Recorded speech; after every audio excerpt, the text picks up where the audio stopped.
जय श्रीमन्नारायण। हर हर महादेव। नमश्चंडिकायै। आज प्रातःकाल पूरी पीठ से जुड़े एक व्यक्ति ने हमें सच्चिदानंद द्विवेदी जी का एक वीडियो भेजा जो उन्होंने कुछ काल पूर्व अपने YouTube पर अपलोड किया था। वहाँ पर मुरारी से जुड़े हुए विषयों पर वो चर्चा कर रहे थे और यह कह रहे थे कि कैसे धार्मिक मान्यताओं और अनुशासन के इतर वर्तमान में जो कानूनी प्रक्रिया है उसमें अस्पृश्यता या छुआछूत को दंडनीय माना गया है। तो मुरारी अगर चाहे तो इस बात के विरुद्ध जाकर कोर्ट में शिकायत करके उसके विरोधियों को दंडित करवा सकता है। इसीलिए शास्त्रीय प्रमाणों के इतर कोर्ट की कार्रवाई को भी ध्यान में रखना चाहिए। साथ ही द्विवेदी जी ने यह भी एक उसमें पंक्ति कही कि बहुत से लोग कह रहे हैं कि सूतक में कथा नहीं होनी चाहिए, सूतक में कथा अशास्त्रीय है, इस प्रकार से कह रहे हैं। लेकिन वहाँ वास्तव में सूतक है नहीं, पातक है अगर कह दें तो। यद्यपि जहाँ तक मुरारी के वंश इत्यादि के विषय में ज्ञात हुआ है वो तो चारों वर्णों से भी बहिष्कृत व्यक्ति है, तो उस स्थिति में नित्याशौच से ग्रस्त है, नित्य अपवित्रता से ग्रस्त है। लेकिन जो सूतक और पातक की बात द्विवेदी जी ने कही उसके आलोक में पहले हम अपना पक्ष प्रस्तुत करेंगे। द्विवेदी जी के मत में जन्म से होने वाली अशुद्धि को सूतक कहते हैं और मृत्यु से होने वाली अशुद्धि को पातक कहते हैं। और ये बात बहुत से ग्रंथों में वर्णित भी है इस प्रकार से। सूतक और पातक दोनों शब्द जन्म और मृत्यु के समय होने वाले अशौच से संबंधित हैं, ये बात तो है। किंतु ये कहना कि मृत्यु से होने वाले अशौच को, अशुद्धि को सूतक नहीं कहते हैं, ये गलत है। शास्त्रों में जन्म से जुड़े हुए अशुद्धि के लिए सूतक शब्द आया है, मृत्यु से जुड़े के लिए पातक आया है, ये तो इतना पक्ष ठीक है। किंतु सूतक शब्द दोनों पर समान रूप से प्रभावी होता है, यह भी एक सत्य है। सूतक शब्द दोनों जन्म और मृत्यु दोनों से जुड़ी अशुद्धियों के लिए एक सामान्य शब्द के रूप में प्रयुक्त होता है, यह भी सत्य है। इसका प्रमाण हम आपको बहुत से ग्रंथों से देंगे। वैदिक प्रमाण, तांत्रिक प्रमाण, स्मार्त प्रमाण, पौराणिक प्रमाण, पूर्वाचार्यों के द्वारा अनुकरण में जो प्रमाण प्रस्तुत किए गए हैं व्यवहार में, उनका भी संदर्भ देंगे। तो पहले हम उन विषयों पर चर्चा करते हैं, फिर हम आएंगे कानूनी व्यवस्था पर अपना चिंतन करने के लिए। मैत्री उपनिषद का हम यहाँ संदर्भ देना चाहेंगे, वहाँ से 2 श्लोकों को हम उद्धृत करेंगे।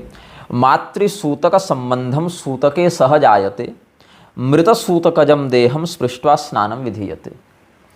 जन्म के साथ ही माता के संबंध के कारण सूतक लग जाता है और मृत्यु के समय जो सूतक लगता है वो मृत्यु से जो व्यक्ति ग्रस्त है, मतलब मृत्यु सूतक से जो ग्रस्त है, मरणाशौच से जो ग्रस्त है, उस देह का स्पर्श करके व्यक्ति स्नान करके शुद्ध होता है। इस प्रकार से वहाँ भाव व्यक्त किया गया है।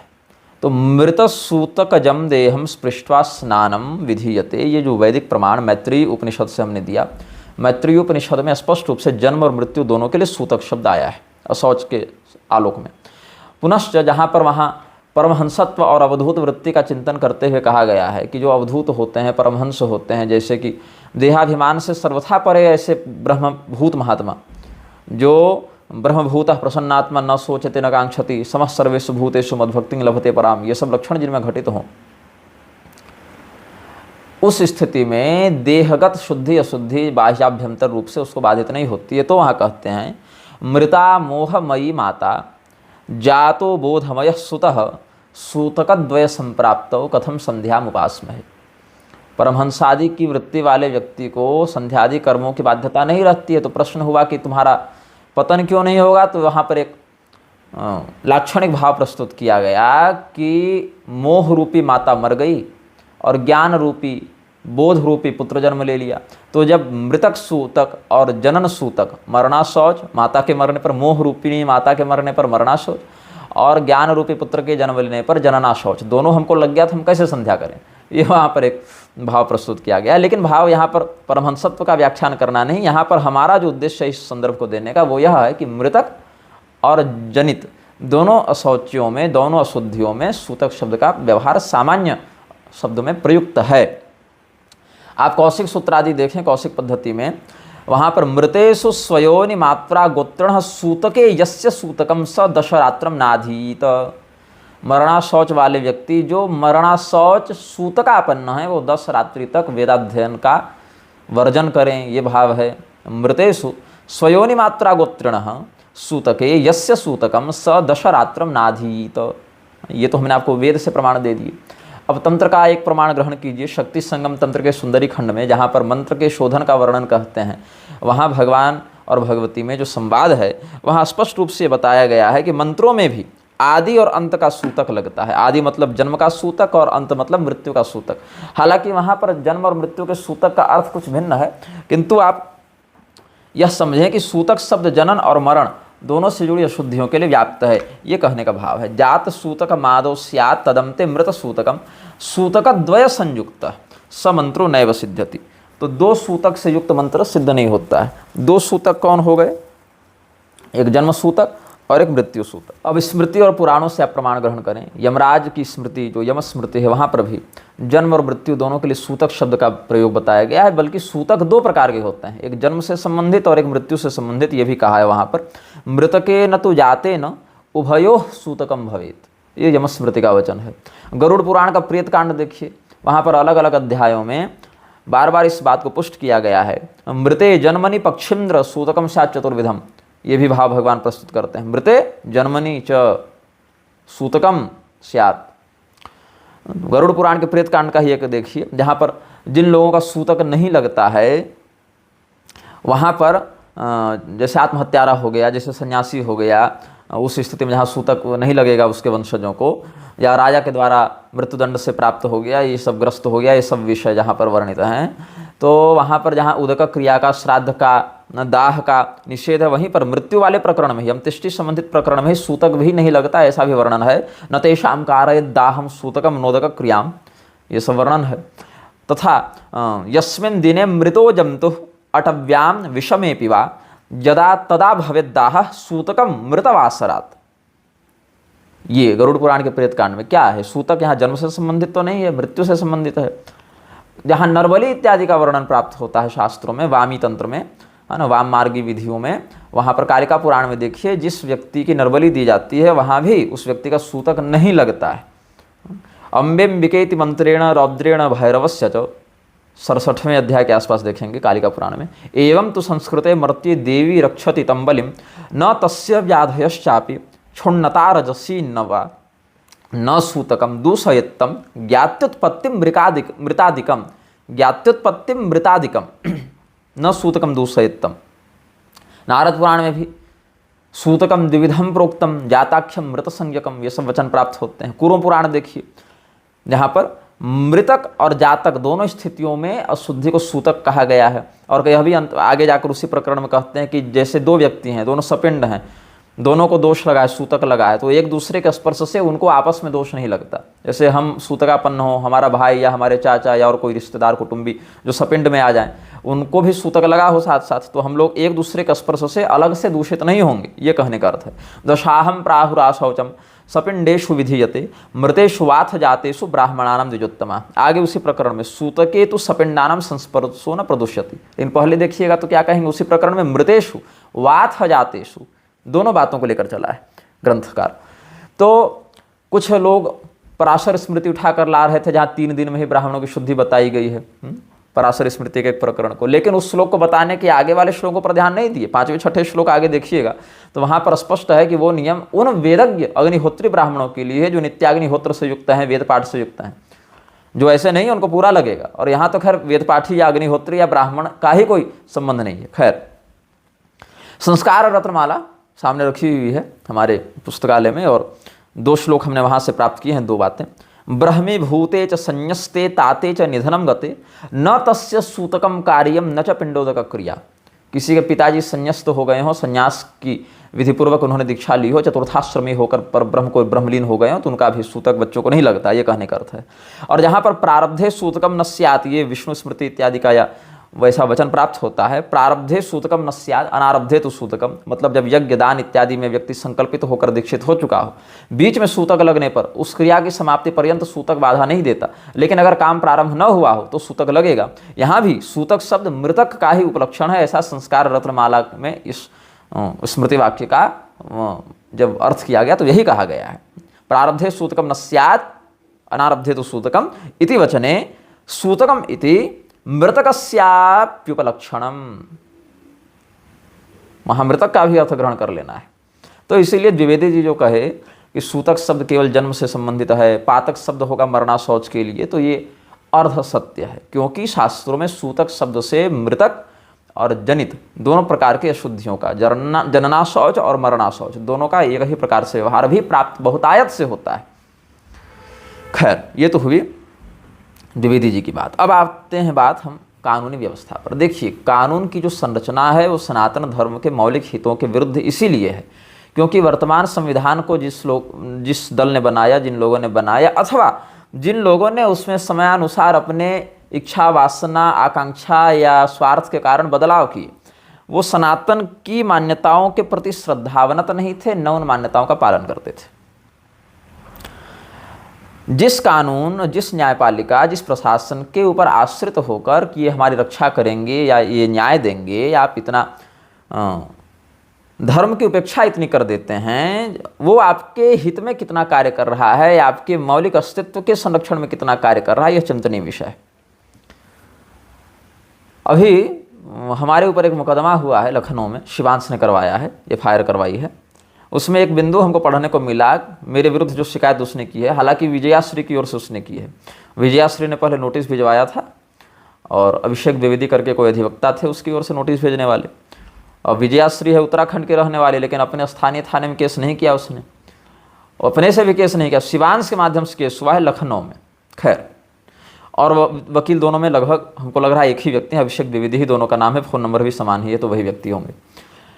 उसमें एक पंक्ति है कि मेरे विषय में कि मैंने न्यायपालिका को गाली दी है, न्यायपालिका की अवमानना की है, हाँ, इसीलिए मुझ पर कार्रवाई होनी चाहिए। मतलब हाल ये हो गया है पूरी पीठ के परिकरों का कि जिस न्यायपालिका की कुनीतियों का विरोध आपके गुरु स्वयं करते रहे हैं, जिस न्यायपालिका के अनेकानेक निर्णय सनातन धर्म की मूल भावनाओं और मान्यताओं के स्पष्ट विरुद्ध होकर आपके मौलिक धार्मिक अधिकारों का हनन करते हैं, जिस न्यायपालिका का मुंह हिंदुओं के ऊपर हो रहे अत्याचारों के विषय में चुप हो जाता है, उस न्यायपालिका के विरुद्ध, इन कुनीतियों के विरुद्ध, इन अनीतियों के विरुद्ध बोलने का साहस एक तो आपका स्वयं का नहीं है, दूसरे जब हम हिंदुओं की ओर से या सनातन धर्म के रक्षक होने का कर्तव्य निभाते हुए उस कर्तव्य पर स्थित होकर जुडिशियल माफिया की इन कुरीतियों का विरोध करते हैं, तो मेरे ऊपर पुरी के लोग, पुरी से जुड़े दीक्षित शिष्य ये मुकदमा करवाते हैं कि ये न्यायपालिका को गाली देता है। तो सुन लो, न्यायपालिका का काम अगर गाली खाने लायक होगा तो वो गाली खाएगी,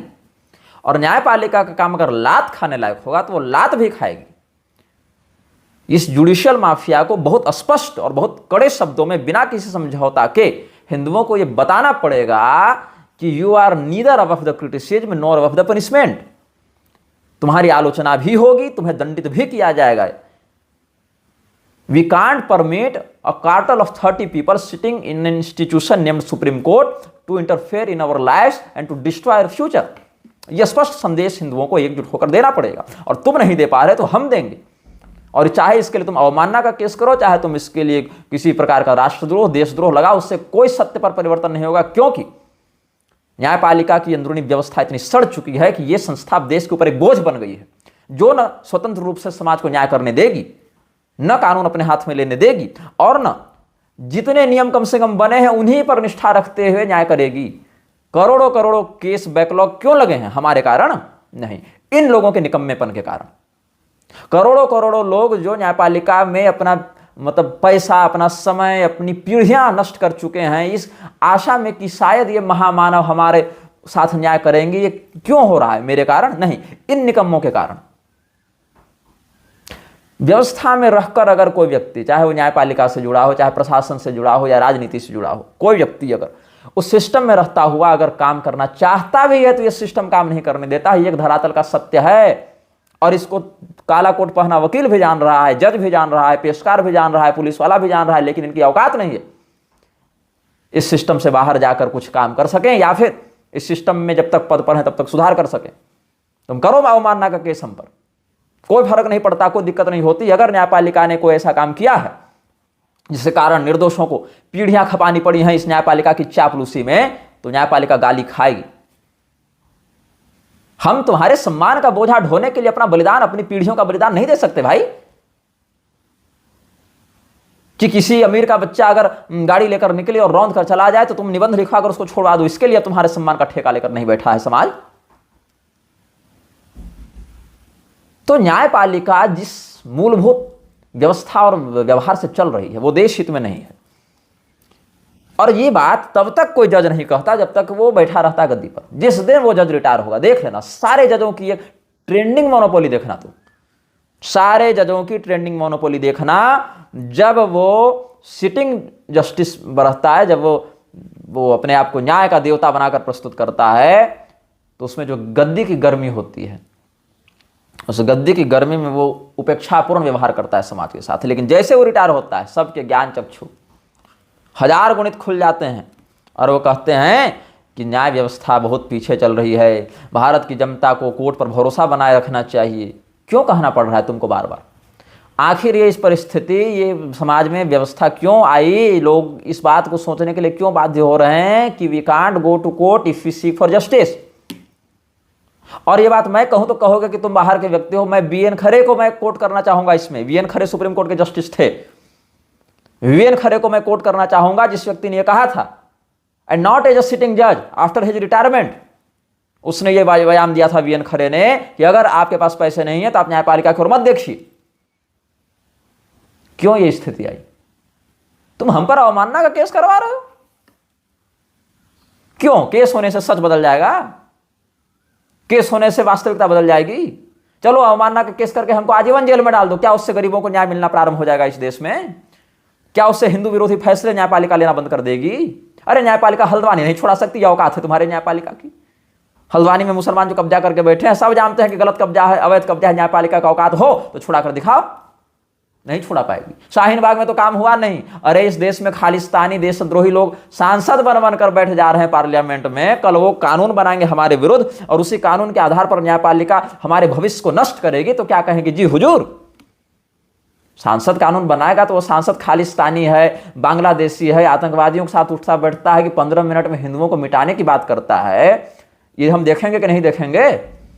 और उस स्थिति में उसके बनाए कानून के आधार पर जब तुम निर्णय देने पहुंच जाओगे, हमारे जीवन का फैसला लिखने पहुंच जाओगे, तो हम क्या कहेंगे? हुजूर, आपका सम्मान हमारे प्राणों से भी बढ़कर है। हम मर जाएं, हमारे बच्चे मर जाएं, लेकिन आपकी इज्जत बची रहनी चाहिए, ये कहें हम?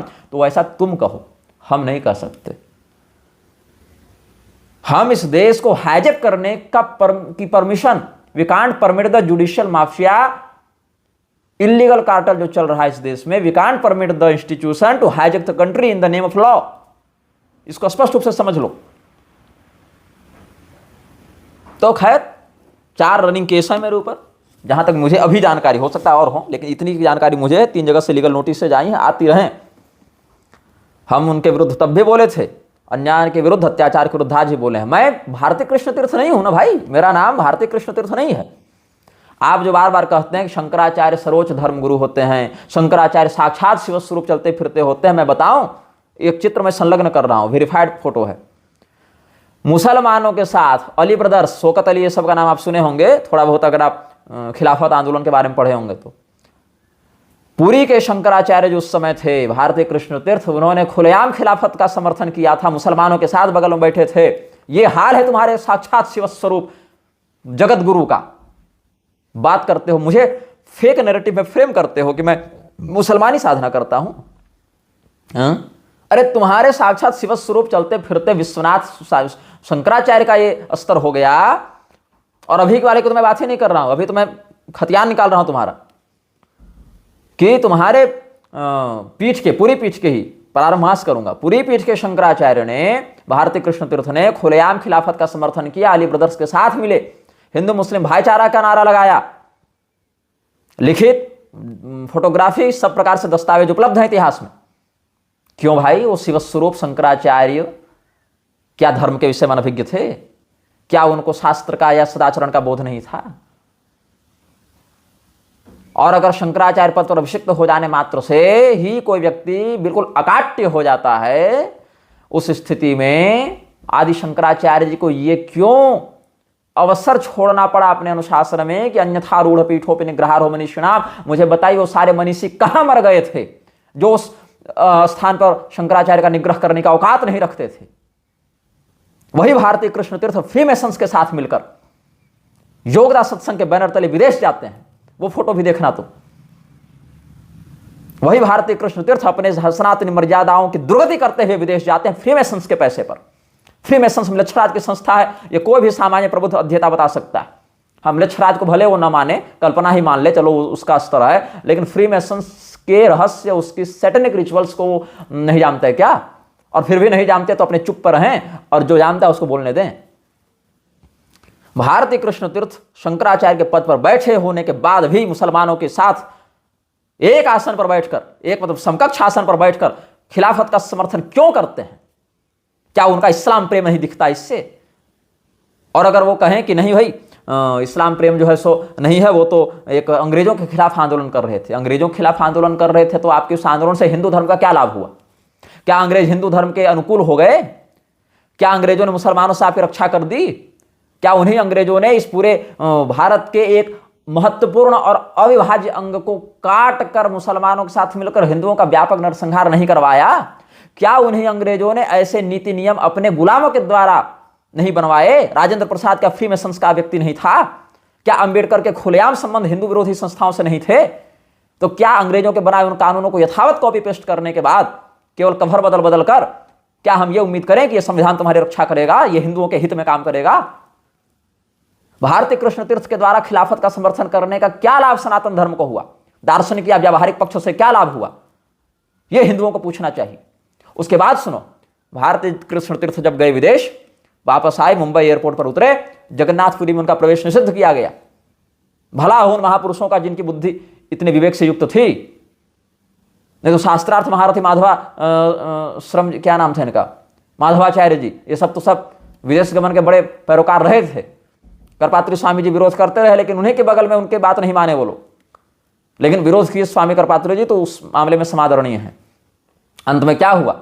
योगेश्वरानंद तीर्थ को पुरी का केयरटेकर बनाया गया। आप योगेश्वरानंद की जीवनी पढ़ें तो वहां पर उन्होंने अपने आप को अभिषिक्त बताया है भारतीय कृष्ण तीर्थ के द्वारा। हालांकि इस पर विवाद है। क्या हुआ? वो चंद्रमौलीश्वर, चांदी का सिंहासन, ये सब ले चले गए। ऐसा भी जो ब्रह्मलीन शंकराचार्य स्वरूपानंद सरस्वती जी थे वो बताते थे। उस स्थिति में शंकराचार्यों के द्वारा या शंकराचार्यों के प्रतिनिधियों के द्वारा इस्लाम के समर्थन में काम क्यों किया गया? मैं बताऊं, मंत्र शास्त्र पुस्तक पढ़ना योगेश्वरानंद तीर्थ की 61-62 की बात है। उस ईस्वी में क्या मंत्र शास्त्र में लिखा है योगेश्वरानंद ने कि इस्लाम का कलमा हिंदुओं के गायत्री मंत्र के बराबर है। ये पूरी पीठ छाप रही है, ये बात हमने नहीं लिखा है। इस्लाम का कलमा जो है वो हिंदुओं के गायत्री मंत्र के बराबर है। वहां कितने मुसलमानी मंत्र और प्रयोग दिए हुए हैं? मेरी पुस्तकों में एक मुसलमानी मंत्र और प्रयोग दिखा दो, नहीं मिलेगा। और जिन मंत्रों को तुम मुसलमानी मान रहे हो उसका भी हम स्पष्टीकरण दे ही चुके हैं, यद्यपि उसकी आवश्यकता नहीं थी। और कल तो अभिजीत तिवारी ने आज या कल में एक लेख भी लिखा था फेसबुक पर, जो बाद में मिटा दिया उसने, कि मेरे द्वारा दिए मंत्र से उसको क्षति नहीं हुई थी, वो खुद में मनोरोगी था, पागल था, सब एक्सेप्ट किया है अपनी पोस्ट लिखकर। हालांकि बाद में मिटा दिया, वो भी षड्यंत्र ही है उसका, लेकिन कम से कम इतना लिखा उसने सार्वजनिक कि उसने मनोरोग में अपने आप को बहुत बड़ा सिद्ध और देवता का साक्षात्कार मान लिया था और मेरे ऊपर झूठे आरोप लगा रहा था सुमानी के षड्यंत्र के कारण। खैर, ये तो अलग विषय है, उस पर चर्चा की आवश्यकता भी हमें नहीं है। लेकिन मैं ये कह रहा हूं कि फिर उसके बाद निरंजन देव तीर्थ बने शंकराचार्य। शंकराचार्य मतलब निर्विवाद रूप से कह दें तो। लेकिन वही निरंजन देव तीर्थ जब माधवाश्रम जी का अभिषेक करते हैं ज्योतिषपीठ के शंकराचार्य के रूप में, तो वर्तमान के निश्चलानंद जी नहीं मानते हैं माधवाश्रम जी को शंकराचार्य। क्यों? आप अपने गुरु के द्वारा अभिषेक व्यक्ति को शंकराचार्य क्यों नहीं मानते हैं भाई? आप ही इकलौते सर्वज्ञ और सर्वश्रेष्ठ सर्वोच्च धर्मगुरु बन गए हैं, आपके गुरु नहीं थे? यह प्रश्न पूछा जाएगा कि नहीं पूछा जाएगा? लेकिन इन कठोर प्रश्नों का सामना करने का, इनको झेलने का सामर्थ्य लोगों पर नहीं है, तो केस क्या करवा रहे हैं कि न्यायपालिका को गाली दे। गाली नहीं देंगे तो क्या करें? आरती उतारें न्यायपालिका की? विष्णु तिवारी को 20 साल जेल में रखा न्यायपालिका ने, निर्दोष होने पर भी। हमने तो फैसला नहीं दिया था। लखन पासी को 48 साल जेल में रखा, निर्दोष होने के बाद भी न्यायपालिका ने। लालू यादव मस्त खा रहा है अपने घर में बैठ के सतुआ प्याज के साथ, उस पर न्यायपालिका का कंट्रोल क्यों नहीं चलता भाई? अरे चंपा विश्वास कांड देख लो, न्यायपालिका तो एक आईएएस लेवल के व्यक्ति की पत्नी की इज्जत नहीं बचा सकती, हमारे तुम्हारे परिवार की क्या रक्षा करेगी ये न्यायपालिका? जो सिटिंग आईएएस है उसकी पत्नी का रेप किया जाता है, पूरी दुनिया ये बात जानती है। न्यायपालिका की औकात नहीं है कि उस अपराधी को दंड दे सके। न्यायपालिका की आंखें कब खुलेंगी? जब हम जैसे लोग कुछ विरोध में बोलेंगे तब। क्या इस देश का ये वास्तविक तथ्य नहीं है? और क्या इस कुकृत्य का, इस अनाचार का, इस दुराचार का विरोध नहीं होना चाहिए? मैं पुस्तक लिख रहा हूं, डोंट कीप क्वाइट। अंग्रेजी में भी छपेगी, हिंदी में भी छपेगी। हिंदी में छपेगी अभिव्यक्ति अधिकार या अपराध, इस नाम से। आपको मैं उसका कवर पेज एक डिजाइन हमने किया है, वो आपको दिखा रहे हैं। पुस्तक 90% पूरी हो चुकी है। मुझे आशा है कि अगले महीने तक वो प्रकाशित हो जाएगी। निःशुल्क पीडीएफ सबको मिलेगी। जो खरीदना चाहे खरीद सकते हैं, निःशुल्क पीडीएफ पढ़ना चाहे पढ़ सकते हैं। लेकिन व्यवस्था के दुराचरण के विरुद्ध आपको सचेत होना पड़ेगा, प्रबुद्ध होना पड़ेगा। जब पुरी के शंकराचार्य जी को अपना समर्थन करवाना होता है, निश्चलानंद जी को, तो अपने ही गुरु के द्वारा अभिषिक्त माधवाश्रम जी को मान्यता नहीं देते। किए होंगे हमारे गुरु अभिषेक, हम नहीं जानते कौन। हमको तो स्वरूपानंद जी का समर्थन चाहिए। वही स्वरूपानंद जी जब दो पीठ पर एक साथ बैठे, जिस बात को भी हम गलत मानते हैं, मैं 4 पीठ 4 शंकराचार्य का ही समर्थक हूं, किंतु क्योंकि सबके आमनाय अलग हैं, सबके गोत्र अलग हैं, सबकी देवता, सबके पीठ, सबके वेद सब अलग हैं, सबके आस्पद उपाधियां निश्चित हैं। मेरा तो यह मानना है कि प्रत्येक शांकर पीठ में प्रत्येक शंकराचार्य स्वामनाय परंपरा के योगपट्ट से ही युक्त हों एवं उस आमनाय की सीमा में ही रहकर कार्य करें। मैं तो इस विशुद्धि का समर्थक हूं। 4 पीठ 4 शंकराचार्य, हाँ, कांची के प्रमाण जहां प्राप्त होते हैं वहां उनको सम्मिलित करते हुए। लेकिन क्या कांची के शंकराचार्य भी समयानुसार मुसलमानों के पक्ष में बोलते या कार्य करते नहीं देखे गए हैं? क्या समयानुसार अभी जो ज्योतिषपीठ के शंकराचार्य रूप श्रृंगेरी के द्वारा अभिषिक्त किए गए, ऐसे अविमुक्तेश्वरानंद सरस्वती भी अनेकानेक अवसरों पर मुसलमानों के साथ मंच साझा करते नहीं देखे गए हैं? आजम खां इत्यादि के साथ उनके चित्र होते ही रहते हैं सार्वजनिक। मैं ये पूछता हूं कि आप लोग जब दंड धारण करके संन्यास्त होते हैं, क्या एक मान्यता आप नहीं बना सकते हैं कि हम केवल सनातन धर्म के साथ ही काम कर सकते हैं, अन्य के साथ मंच साझा नहीं करना है हमको? आप कहेंगे सर्वधर्म सम्मेलन में गए थे। सर्वधर्म सम्मेलन कैसे हो सकता है जब आपके अतिरिक्त अन्य को आप धर्म की मान्यता नहीं देंगे? तो कैसे आप उनको धर्म की मान्यता दे रहे हैं? बताइए, किस आधार पर आपने इस्लाम और ईसाईयत को धर्म मान रखा है? ये तो आप कानूनी परिभाषा में चले गए ना। कानूनी परिभाषा में संप्रदाय क्या हो गया? दंगा का नाम। कानूनी परिभाषा में धर्म क्या हो गया? मान्यता का नाम। धर्म की परिभाषा की सुरक्षा कौन करेगा? धर्मगुरु नहीं करेंगे तो। धर्मगुरु तो यहां चापलूसी करने में लगे हैं। नेताओं की चापलूसी, उद्योगपतियों की चापलूसी, माफियाओं की चापलूसी। बिना गुंडा के पॉलिटिशियन बन जाइएगा आप। माफिया, क्रिमिनल और पॉलिटिशियन एक दूसरे के बिना नहीं रह सकते हैं, सुहाग हैं एक दूसरे के। बिना क्रिमिनल सपोर्ट के कोई व्यक्ति राजनीति में सक्सेस नहीं कर सकता। इस समाज का गंदा सत्य है। बिना राजनीतिक सपोर्ट के कोई व्यक्ति गुंडई में, क्रिमिनलबाजी में सफल नहीं हो सकता, यह भी सत्य है। और बिना इन दोनों के समर्थन के याद के अखाड़े और मठ नहीं चल सकते, यह भी एक सत्य है। ये जिनको तुम धर्मगुरु मान रहे हो, जिनको तुम नायक मान रहे हो, जिनको तुम समाजसेवी मान रहे हो, ये भगवा वेश धारण करने वाले बहुत से लोग, ये खाकी वर्दी पहनने वाले बहुत से लोग, ये काला कोट पहनने वाले बहुत से लोग, ये बड़ी बड़ी बिल्डिंग बनाने वाले बिजनेसमैन, व्हाइट कॉलर लोग, ये सारे अंदर से कहीं न कहीं किसी न किसी कार्टेल और माफिया से जुड़े होते हैं। ये तथ्य है समाज का। न्यायपालिका किसी को सुरक्षित नहीं रख सकती, उसकी मौलिक संरचना में यह नहीं है। न्यायपालिका नेताओं को सुरक्षित नहीं रख सकती अगर नेता सिस्टम के विरुद्ध जाकर काम करना चाहे। न्यायपालिका अपने अधिकारियों को सुरक्षित नहीं रख सकती। न्यायपालिका अपनी खुद की सुरक्षा नहीं कर सकती है भाई। न्यायपालिका अगर अपनी खुद की सुरक्षा कर सकती ना तो बायस्ड जजमेंट कभी नहीं देती।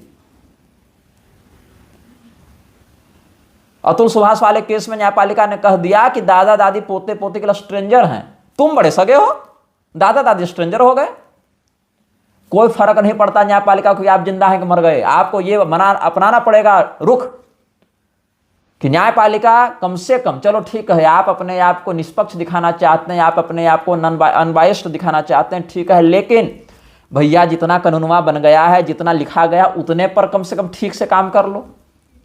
उतने पर भी अगर ठीक से काम कर लोगे तो कुछ बहुत स्थिति सुधरेगी। आपके कोर्ट में लगे हैं लाखों केस बैकलॉग में, तुमको फुर्सत नहीं 1-1 महीना का छुट्टी लेने से। तू करेगा देश का फैसला?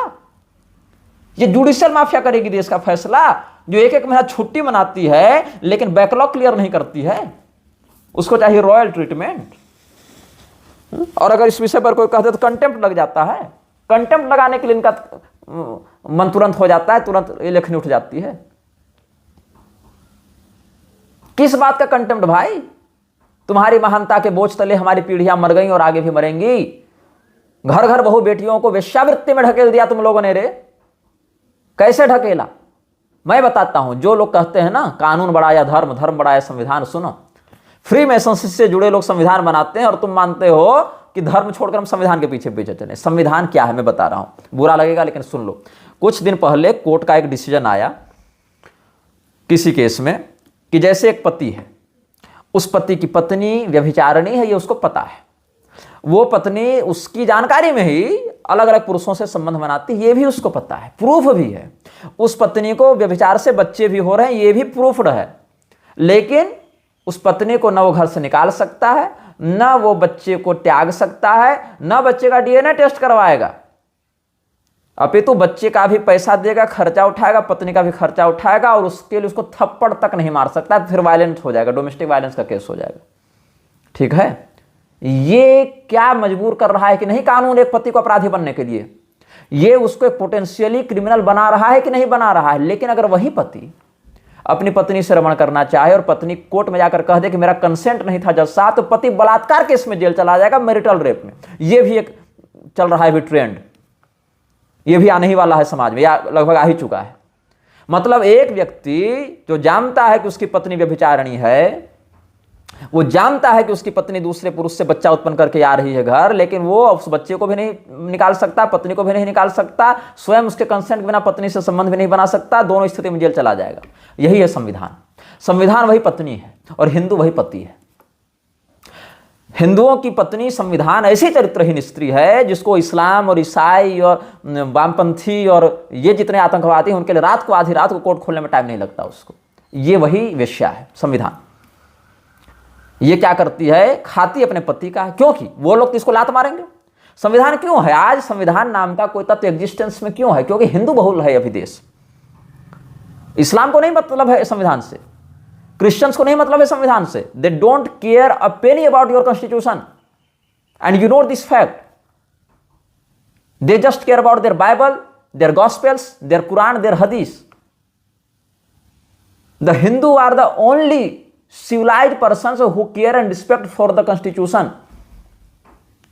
संविधान वो स्त्री है जो अपने पति के ऊपर तमाम अत्याचार करती है, लेकिन बाद में उसके पति को उसकी रक्षा के लिए आना पड़ता है। लेकिन वही पति, वही हिंदू जब संविधान से अपनी रक्षा की मांग करता है या उससे स्वयं लाभान्वित होना चाहता है तो उसी को दो लात मारता है संविधान।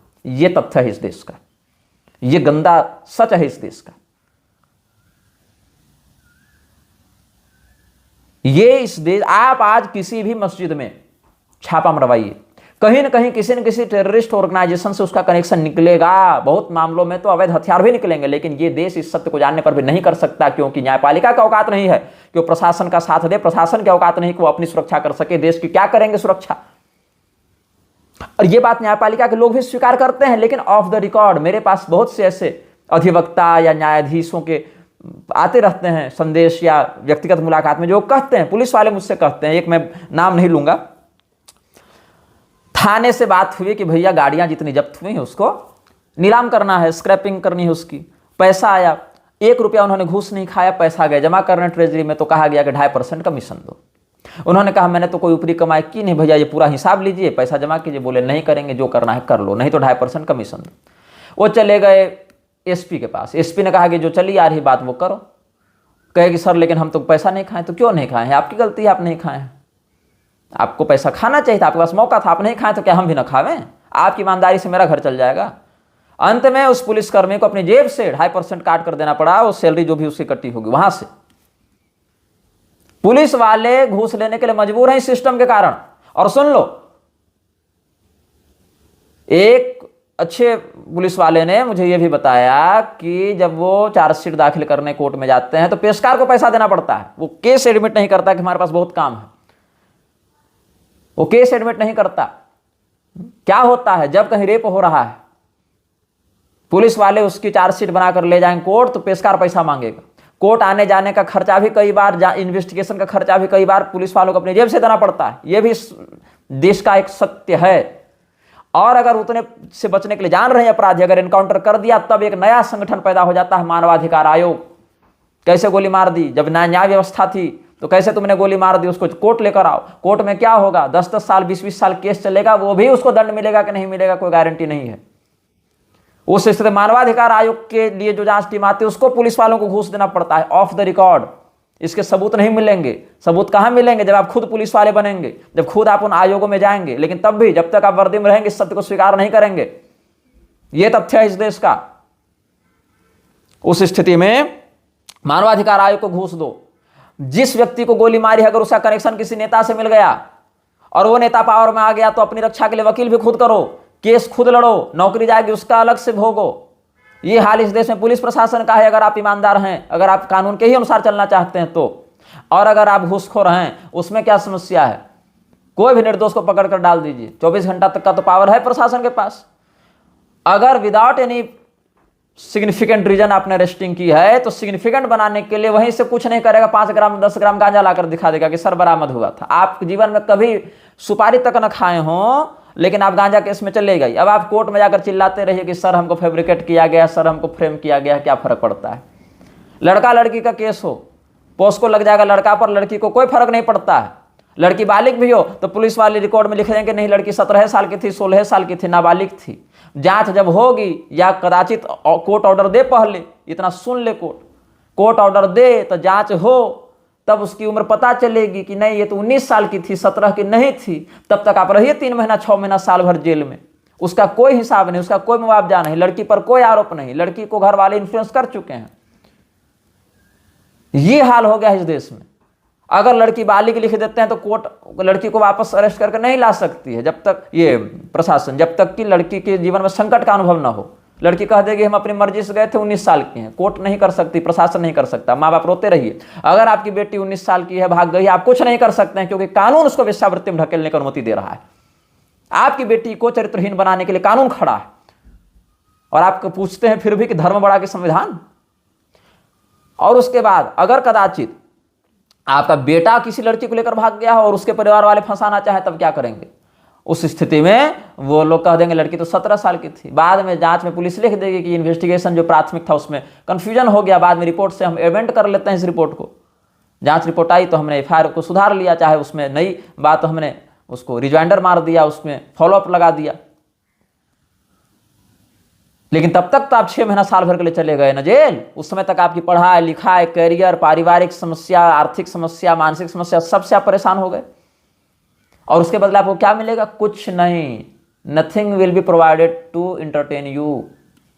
कौशाम्बी में हुआ कि नहीं अभी ये घटनाक्रम, झूठा रेप केस लगाकर पंडित जी को आत्महत्या करने के लिए मजबूर किया गया। झूठा एसटीएससी केस लगाकर, एसटीएससी लगाकर ग्राम प्रधान के द्वारा। ये पूरा सिस्टम जो है एक इकोनॉमिक मॉडल को जनरेट कर रहा है। ये अगर आप इसमें न्यायपालिका में बैठकर या पुलिस प्रशासन में बैठकर अगर आप नीति नियम से चलना चाहेंगे, लॉबी आपको काम नहीं करने देगी। क्या जो जज वास्तव में कानून से चलना चाहते हैं उनको अपने जीवन पूछिएगा, ऑफ रिकॉर्ड ही बताएंगे वो, जब तक रिटायर नहीं हुए हैं। ऑफ रिकॉर्ड जो सिटिंग जज है वो अपने इंस्टीट्यूशन का करप्शन उजागर करने का सामर्थ्य नहीं रखता। एक बहुत बड़ा कानून है गंदा इस देश में, BNS 15, पढ़िएगा कभी BNS 15 को। BNS 15 कहता यह है और करता कुछ है। मतलब कहता यह है कि जजों के माध्यम से निर्णय में अगर कोई गलती हो गई हो और अगर वो गुड फेथ में वो गलती की हो, मतलब उस समय उनको लग रहा था कि जैसे पर्सन ए दोषी है, उन्होंने उसको सजा दे दी लेकिन वो बाद में निर्दोष निकला, तो सजा देने वाले जज को दोषी नहीं माना जाएगा क्योंकि उन्होंने गुड फेथ में काम किया था। और इसी का आड़ लेकर ये गुंडागर्दी करती है जुडिशियल माफिया। अच्छा, BNS 15 के आधार पर जो छूट मिलती है इन लोगों को, अगर हाई कोर्ट का जज किसी को उम्र कैद या मृत्युदंड सुना देता है, अब वो व्यक्ति अपील करता है सुप्रीम कोर्ट में। सुप्रीम कोर्ट ने अपनी जांच में और अपने इन्वेस्टिगेशन में और निर्णय में पाया कि नहीं नहीं, ये व्यक्ति तो निर्दोष था। हाई कोर्ट ने विधिपूर्वक नियमों का पालन नहीं किया या प्रमाणों को वैसे नहीं देखा जैसे वो थे, या कानून की व्याख्या सही रूप से नहीं की, ये सुप्रीम कोर्ट ने ऑब्जर्व किया। तो इस हाई कोर्ट वाले जज के साथ क्या होगा, कुछ नहीं। मतलब कम से कम सुप्रीम कोर्ट के निर्णय से ये तो सिद्ध हुआ ना कि ये जो हाई कोर्ट का जज था उसको कानून की समझ नहीं थी। यदि आप बड़े हैं, आप ज्यादा जानकार हैं, तो नीचे वाले को जानकारी नहीं थी कानून की, या फिर वो प्रमाणों को या इन्वेस्टिगेशन रिपोर्ट्स को वैसे स्पष्टता से या विवेकपूर्ण दृष्टि से देखने की योग्यता नहीं रखता। ये सिद्ध होगा कि नहीं होगा। उस जज के साथ क्या होगा, nothing will happen to that जज और द इन्वेस्टिगेशन ऑफिसर और द एडवोकेट्स, कुछ नहीं होगा उनको। और कंसीडर कीजिए सिचुएशन कि अगर वो व्यक्ति निर्दोष सुप्रीम कोर्ट नहीं जाता उस स्थिति में उसको तो आप फांसी दे दिए थे अपनी अयोग्यता के कारण। अब आपको अयोग्य कहेगा तो कंटेम्प्ट लगा दीजिएगा फिर आप कि हमको अयोग्य कह रहे हो, जबकि आपकी अयोग्यता को सुप्रीम कोर्ट ने माना कि भाई इस जज ने गलत फैसला दिया, हम इसको रिवोक करते हैं, हम इस फैसले को बदलते हैं। मतलब वो जज उस समय कानून की सही व्याख्या नहीं कर रहा था। तो एक ऐसा व्यक्ति जिसको आप मानते हैं कि कानून की सही व्याख्या नहीं कर रहा है, उसके फैसले के भरोसे आप करोड़ों नागरिकों का भविष्य कैसे सौंप सकते हैं? ये इस देश की न्यायपालिका की स्थिति है। आप एक ऐसे व्यक्ति को कैसे जज बना सकते हैं जिसको आप ही मानते हैं कि उसने मृत्युदंड गलत रूप से दिया था? मतलब अगर वो व्यक्ति कदाचित सुप्रीम कोर्ट नहीं जाता था, आप तो जान ले लिए थे उसकी, एक निर्दोष का आप मार चुके थे, हत्या कर चुके थे आप कानून के नाम पर, और वही हाई कोर्ट का आप तो सुप्रीम कोर्ट में बोल दिए। और अगर सुप्रीम कोर्ट में गलत फैसला हो जाता तब अगला कहां जाएगा? इस देश का एक सामान्य नागरिक कहां जाएगा? यही हाई कोर्ट का जज कल जब सुप्रीम कोर्ट जाएगा तो क्या उसकी बुद्धि ज्यादा बड़ी हो जाएगी? बीएनएस 15 जजों को खुलेआम गुंडागर्दी करने का लाइसेंस दे रहा है, और उसी की यार्ड में ये लोग जो है सो कुछ भी फैसला लिखते जा रहे हैं। मृत शरीर के साथ संभोग करना गैरकानूनी नहीं, व्यभिचार करना गैरकानूनी नहीं, तो गैरकानूनी क्या है? केवल अपने धर्म की बात को कहना, केवल तुम्हारी अनीतियों के विरुद्ध आवाज उठाना, यह गैरकानूनी है। 21 साल की लड़की शादी करेगी या 20 साल की लड़की, तो जेल चले जाएंगे उसके माता पिता, वो लड़का जेल चला जाएगा। क्यों भाई? हम तो 21 साल पहले शादी की अनुमति नहीं देते, लेकिन 18 से 19 साल की लड़की अगर 10 लड़कों के साथ रमण करके 10 बार गर्भपात करा रही है, उससे कानून को कोई फर्क नहीं पड़ता, because they are not interested in morality. उनको नैतिकता से कोई मतलब नहीं है। आपकी बेटी अगर 19 साल की उम्र में 10 लड़कों के साथ रमण करती है, 10 बार गर्भपात कराती है, जज को कोई फर्क नहीं पड़ता, लेकिन 19 साल की उम्र में अगर आप उसका कन्यादान कर दे रहे हैं तो बहुत ज्यादा आपत्ति हो जाएगी, कानून का आपको जेल में डाल देगा। क्या कहेगा? आप गलत कर रहे हैं, गैरकानूनी है। क्यों भैया? क्या गैरकानूनी हो गया इसमें? हमारी बेटी है, हमने पढ़ाया लिखाया जन्माया, हमने उसके सुख दुख में उसका पालन पोषण किया। तुम होते कौन हो वहां पर आकर ये डिसीजन देने वाले कि हमको अपनी बेटी की शादी किस उम्र में करनी और किस उम्र में नहीं करनी? हाँ ठीक है, उसकी शारीरिक मानसिक स्थिति मां बनने लायक नहीं है, वो नहीं बनेगी मां 20 साल 25 साल, उसकी व्यक्तिगत स्वतंत्रता है। वही लड़की 19 साल की उम्र में अगर किसी होटल में जाकर लड़काबाजी कर रही है, दारू सिगरेट कर रही है किसी बार में जाकर, तब तो तुमको उसको फ्रीडम दिख रहा है, उसको मेंटली इल तुम बना रहे हो, कैरेक्टरलेस तुम बना रहे हो। हम विरोध करें तो तुम स्ट्रिक्ट पेरेंटिंग का होम रूलिंग लगा दे रहे हो उसमें, कि तुम उसकी स्वतंत्रता फंडामेंटल्स के साथ छेड़छाड़ कर रहे हो। और कल को वही लड़की अगर कहीं पर कोई इसमें फंसेगी, कोई रैकेट में फंसेगी, तब भी तुम उसकी सुरक्षा नहीं कर पाओगे। तो ये केवल इकोनॉमिक मॉडल रेवेन्यू जनरेशन कर रही है जुडिशियल माफिया इस देश में। आप कानून से उम्मीद नहीं कर सकते कि वो आपको बचाएगी, वो किसी की रक्षा नहीं कर सकती। भीड़ से डरती है न्यायपालिका, उसको न्याय से कोई मतलब नहीं है, वो आगे पीछे हितों को देखकर काम करती है, अपने हितों को। मैं कहां तक सुरक्षित हूं, मेरी संस्था की इज्जत बचनी चाहिए, हमारे विरुद्ध कोई कुछ न बोल दे, ये न्यायपालिका की मोनोपोली बन गई है। और न्यायपालिका में रहकर अगर कोई इस भ्रष्टाचार का विरोध करे कि कैसे डिले किए जाते हैं निर्णयों में, कैसे सबूत बदले जाते हैं, कैसे उनको फेक नैरेटिव में पेश किया जाता है, एक एक तारीख लेने के लिए कैसे घूस देनी पड़ती है। इलाहाबाद हाईकोर्ट के विरुद्ध कई बार सुप्रीम कोर्ट ने कहा ना, क्या हुआ? इलाहाबाद हाईकोर्ट के किस जज को आपने पनिशमेंट दी? आपने कहा ना कि इलाहाबाद हाईकोर्ट में भ्रष्टाचार है, किस जज को आपने पनिशमेंट दी बताइए? किस वकील को आपने जेल भेजा बताइए? किस इन्वेस्टिगेशन ऑफिसर को आपने निलंबित किया बताइए? तो किस बात का भ्रष्टाचार का विरोध कर रहे हैं? मैं बाप बनना है सबको, लेकिन भरण पोषण किसी को नहीं करना है। भागी हुई घर से भागी हुई लड़कियों की चरित्रहीनता के आगे ढाल बनकर कौन आता है? जब वही लड़कियां गलत लड़कों के चक्कर में पड़ जाती हैं, लड़कियों को मारा जाता है, उनका बलात्कार किया जाता है, तो उसकी ढाल बनकर कौन आता है? जो व्यक्ति ये मानसिकता रखता हो, मैं मुलायम सिंह का नाम लूंगा, जो व्यक्ति ये मानसिकता रखता हो कि लड़के हैं, लड़कों से गलतियां हो जाती हैं, बलात्कार हो जाता है, गलती हो जाती है, उस मानसिकता का व्यक्ति जब सांसद बनकर कानून बनाएगा तो मेरे देश पर, मेरे भविष्य पर, मेरे बच्चों पर ऐसे व्यक्ति की मानसिकता से उत्पन्न कानून का क्या असर होगा? और उसको पद्म विभूषण देने वाली सरकार की मानसिकता कौन सी अलग होगी? यह इस देश का एक नंगा सत्य है। वर्मा का महाभियोग अभी देखिएगा ना, जसवंत वर्मा, जिसके घर से जला हुआ नोट निकला और अभी तो चल ही रहा होगा इंपीचमेंट महाभियोग। क्या कहा जा रहा है कि वर्मा महाभियोग से पहले अगर अपना इस्तीफा दे देते हैं तो उनको पूर्व जज के समान सारी सुविधा मिलेगी, कोई गिरफ्तारी नहीं, कोई दंड नहीं। मतलब कि वर्मा जीवन भर घूस लेकर कमाए पैसा, और इधर उधर निर्णय बेचते फिरें और फिर अपनी मर्जी से जब देखें फंसने वाले तो इस्तीफा दे दें तो बच जाएंगे। अगर वो दोषी है व्यक्ति तो ऐसा करके बच जाएगा। नंगा नाच हो रहा है कि नहीं अदालती कोठों पर, यह बताओ।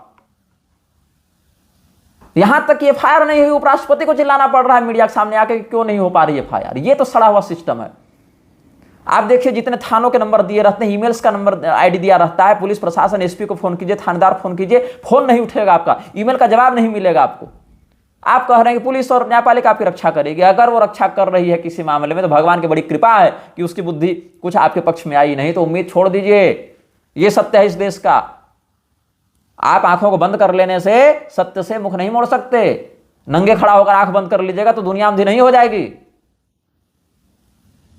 वर्मा केस में नंगा नाच हो रहा है कहीं कानून का, देख लो क्या हो रहा है। महाभियोग से पहले अगर दे देते हैं इस्तीफा तो कोई कार्रवाई नहीं होगी, फिर ठीक है। आप पूर्व जज के साथ पेंशन वगैरह सब लेते रहिए, जो फैसिलिटी मिलनी है, पर्क्स मिलने सब मिलते रहेंगे। क्यों ऐसा भेदभाव, क्यों इस देश में? आप निष्पक्ष न्याय करेंगे? क्योंकि सब जानते हैं कि हर व्यक्ति नंगा है। हम उसको नंगा कहेंगे, कल को मेरे कपड़े उतार कर मेरी औकात हमको दिखा देगा।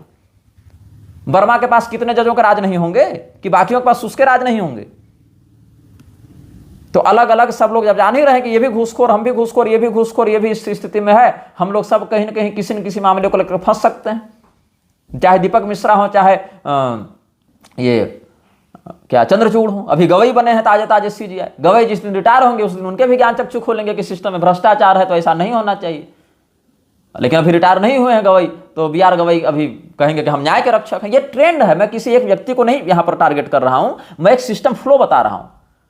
ये सिस्टम कैसे काम कर रहा है कि जब तक आप सिटिंग जज रहेंगे तब तक खूब आप कहेंगे कि हम न्याय के रक्षक हैं, हम अन्याय नहीं होने देंगे, न्यायपालिका का कोड ऑफ कंडक्ट ऐसा है। रिटायरमेंट के बाद आप तुरंत कहने लगेंगे, चाहे मार्कंडे काटजू हो, चाहे अभी के चंद्रचूड़ हो ताजे ताजे, चाहे खन्ना हो, चाहे मिश्रा हो, चाहे गवई हो। सिस्टम है ना भैया, आदमी तो बदलता रहेगा, सिस्टम तो वही रहेगा। व्यक्ति बैठ रहा है गद्दी पर, वो बदलाएगा, लेकिन गद्दी तो वो रहेगी। गद्दी का प्रभाव, गद्दी का संस्कार, गद्दी का तरीका, गद्दी का प्रोटोकॉल वो तो रहेगा ना वही। उससे आप कहां से बचिएगा? फ्री मैसन्स बहुत पहले से हमारे धर्मगुरुओं में कब्जा करने का प्रयास कर रहा है। आप देखिए, फ्री मैसन्स ने बोस्टन में योगानंद को खूब इन्वेस्टमेंट दी। योगानंद ने पुरी के शंकराचार्य को पथभ्रष्ट करके ले गए वहां विदेश। कितने अली ब्रदर्स के साथ मिलकर शंकराचार्य लड़ रहे हैं। बताओ इससे ज्यादा दुर्भाग्य क्या होगा? लोग हमको सिखाने आते हैं सर्वोच्च धर्मगुरु को तुम कैसे कह रहे हो? अरे पुरी के शंकराचार्य वर्तमान वाले की जीवनी पढ़ लो, अपने पूर्वाचार्यों के विरुद्ध क्या क्या नहीं कहा है इन्होंने। निरंजन देव तीर्थ या उस समय श्रृंगेरी वालों के विरुद्ध क्या क्या नहीं कहा है। तब तो ये शंकराचार्य नहीं बने थे तो कैसे कहते फिर रहे थे? आज क्यों पुरी के शंकराचार्य बार बार बयान देते हैं कि वक्फ बोर्ड वाले मामले में मुसलमानों के साथ अन्याय नहीं होना चाहिए। इस कलाम और रहीम कोटी के लोग कुंभ में आवे मुसलमान, जेल में बंद कुछ मुसलमान हमारे साथ हिंदू राष्ट्र बनाएंगे। बोहरा मुस्लिम के यहां पुरी शंकराचार्य जा रहे हैं। क्यों ऐसा हो रहा है? क्यों ये जो क्या नाम है इनका, योगेश्वरानंद, वो लिख रहे हैं कि इस्लाम का कलमा और हिंदुओं का गायत्री मंत्र समकक्ष है। क्यों अली ब्रदर्स के साथ खिलाफत का समर्थन, हिंदू मुस्लिम भाईचारा का नारा भारती कृष्ण तीर्थ लगा रहे थे? अरे तुम्हारे मठ में जो मच्छराज की शक्तियां घुस रही हैं ना, उससे तुम्हें सतर्क कर रहा हूं मूर्खों। तुम्हें वहां से शोधित करके निकालने का प्रयास कर रहा हूं मूर्खों। और तुम लतखोर लगे हुए हो हमारे विरुद्ध फेक स्क्रीनशॉट और फेक स्क्रीन रिकॉर्डिंग करके हमारे विरुद्ध दुष्प्रचार करके झूठ बोलने में। तो लगे रहो। भगवान कृष्ण ने अपनी पूरी अक्षौहिणी सेना दे दी थी दुर्योधन को, तब भी पांडव नहीं हारे। भगवान खुद भी तुम्हारे पक्ष में अपनी सेना भेज दे तब भी तुम्हारा पक्ष धर्म का रहेगा। कानून मजबूर करता है आपको अपराधी बनने हेतु, कानून आपका शोषण करता है, लेकिन अपने आप को दिखाएगा मैं रक्षक हूं। आपके धैर्य और सहनशीलता की परीक्षा लेता रहता है कि मैं और ठोकर मारता हूं, देखता हूं ये कब तक सहन करेगा। और जिस दिन आपने पलटवार किया, जिस दिन आपने देखा कि प्रशासन मेरी एफआईआर तक नहीं लिख रही है, जज मेरे द्वारा किए जा रहे आर्गुमेंट को सुनना तक नहीं चाहता है, तब मजबूरी में हमको अपनी रक्षा खुद करनी पड़ेगी। तब फिर आप पर कंटेम्प्ट ऑफ कोर्ट लगेगा, कानून हाथ में लेने का आरोप लगेगा, फिर आप ही जेल जाइएगा। कानून आपको एक पोटेंशियली क्रिमिनल बना रहा है, क्योंकि इसको बनाने वाले लोग उसी क्राइम वर्ल्ड से निकले हैं। बिना क्राइम के वो पॉलिटिक्स में सफल नहीं हो सकते हैं, इसलिए उनकी मेंटेलिटी क्राइम को सपोर्टिव रूप से देखती है।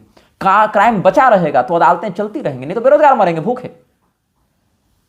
अगर तुमको निर्णय करने का अधिकार दे देंगे लोकल स्तर पर, पारिवारिक स्तर पर, बताओ पति पत्नी के झगड़े पारिवारिक स्तर पर सुलझ सकते हैं कि नहीं? लेकिन फैमिली कोर्ट बनेगी तो वहां पर झगड़े चलेंगे, तो वकीलों को पैसा मिलेगा, जजों को पैसा मिलेगा, पुलिस को पैसा मिलेगा, तब इनका घर चलेगा। नहीं, ये अपनी रोटी सेकने के लिए तुम्हारे बच्चों की चिता जला रहे हैं भाई, तुमको समझ में नहीं आ रहा है। सरकार को मन करेगा अस्पृश्यता को बढ़ावा दे देगी कि कोरोना आ गया भैया, कोई किसी से 2 गज दूरी, मास्क है जरूरी। सरकार जिस दिन चाहे आपको छुआछूत में डाल दे, जिस दिन चाहे निकाल ले, लेकिन आप धर्म के नाम पर अपने धार्मिक मर्यादाओं के अनुसार ऐसा नहीं कर सकते कि मुरारी कैसे विश्वनाथ जी को जाकर छू लिया। तब कानून आ जाएगा सामने, क्यों नहीं छुएगा जी, हम छुआएंगे उसको। आदित्यनाथ पहुंचेगा उसके मंच पर, प्रशासन वाले पहुंचेंगे, हम चलो तुम छुओ, हम देखते हैं कौन रोकता है तुमको। क्यों भाई? हमारे धार्मिक मामलों में हस्तक्षेप करने का अधिकार न्यायपालिका को किसने दिया, पहले ये पूछा जाए। इन संविधान निर्माताओं को, कानून बनाने वालों को जब ये मानना था कि हम किसी धर्म के नहीं हैं, हम दोगले हो चुके हैं, तो तुमको हमारे धर्म में हस्तक्षेप करने का अधिकार किसने दिया, ये पहले तय किया जाए। मध्य प्रदेश हाईकोर्ट कह देता है कि केवल ब्राह्मण पुजारी राज्य संचालित मंदिर में क्यों। मैं पूछता हूं राज्य मंदिर संचालन क्यों कर रहा है? राज्य स्वयं को धर्मनिरपेक्ष मानता है कि हिंदू मानता है? राज्य को अथॉरिटी किसने दी कि वो मंदिर का संचालन करे? वही गुंडों के बनाए हुए कानून ने, जो स्वयं को माननीय कहते हैं कोर्ट में जाकर या संसद में जाकर। जो लोग स्वयं को हिंदू नहीं मानते, वो हिंदू धर्म के मंदिरों का नियंत्रण कैसे कर सकते हैं? और कोर्ट तो पहले यह तय करे कि वो जाति को जन्म से मानती है या कर्म से मानती है। जो ब्राह्मण पुजारी की बात करती है कोर्ट, जो ब्राह्मण शब्द कोर्ट कर रहा है यहां पर, लिखित कर रहा है कि ब्राह्मण ही पुजारी क्यों, तो ब्राह्मण को जन्म से मानती है या कर्म से मानती हो?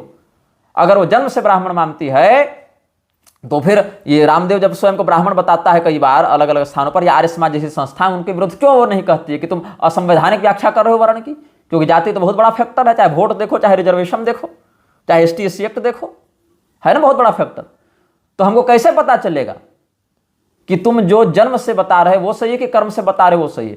कुछ होगा तो जन्म से लगा दोगे एक्ट और जेल में डाल दोगे, बाद में कहोगे नहीं कर्म से होता है, तो हिंदू पेंडुलम जैसा डोलता रहे तुम्हारे अलग अलग NGO के माध्यम से। अगर कर्म से होता है तो भैया जो पूजा कर रहा है सब ब्राह्मण मान लो, फिर उनका रिजर्वेशन कैंसिल करो। और अगर पुजारी बनने के बाद वो दलित और शोषित और दबा कुचला ही बन गया, तो फिर इन ब्राह्मणों में और उसमें क्या अंतर है? क्या प्रिविलेज और क्या अनप्रिविलेज सेक्टर हो गया तुम्हारा? तुमको खुद अकल नहीं है, तुम क्या बात कर रहे हो? स्वयं में विवेक तुम्हारा समाप्त हो गया है।